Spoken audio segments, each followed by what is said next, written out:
2012 दिल्ली में एक लड़की बस में चढ़ती है और वो घर नहीं पहुंचती, लेकिन जब इस केस का जजमेंट आया तो टाइम लगा 8 साल।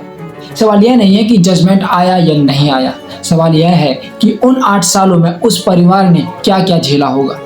यह कोई एक घटना नहीं है, यह एक पैटर्न है। देखो, एनसीआरबी की रिपोर्ट बताती है कि 2022 के डेटा के अनुसार भारत में हर 16 मिनट में एक रेप केस दर्ज होता है। उस साल 31,516 केस दर्ज हुए थे। यह ऑफिशियल डाटा है, कोई फेक नहीं है।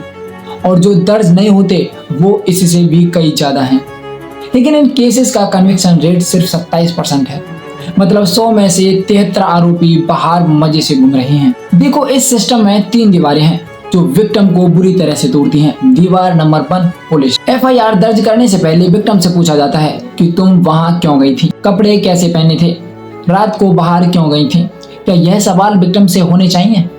मुझे ये बताओ कि क्या इसमें लड़की की गलती है? रेप एक क्राइम है, इसमें कपड़ों की गलती नहीं है, गलती है सिस्टम की जो सेफ्टी भी नहीं दे पा रही। दीवार नंबर 2, इन्वेस्टिगेशन। मेडिकल एविडेंस सही से कलेक्ट नहीं कर पाते जब तक विटनेस डर से पलट न जाए। और फास्ट ट्रैक कोर्ट्स, इनके बारे में तो पूछो ही मत, क्योंकि देश में 1023 फास्ट ट्रैक कोर्ट्स की जरूरत है और अभी 700 से कम फंक्शनल हैं।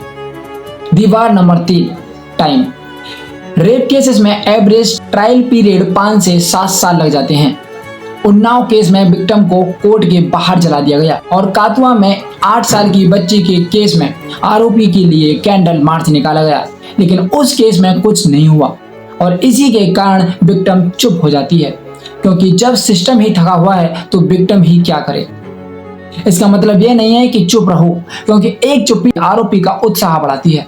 अगर कभी यह हादसा तुम्हारे साथ होता है तो इन बातों को जरूर ध्यान रखें। पहली, 112 पर तुरंत कॉल करें, घबराएं नहीं। दूसरी बात, 1 स्टॉप सेंटर जाओ। यह हर जिले में होता है, जहां पर तुम मेडिकल, लीगल और काउंसलिंग सब एक जगह करवा सकते हो, वो भी बिल्कुल फ्री। तीसरी बात, सबसे पहले मेडिकल रिपोर्ट जरूर बनवाएं।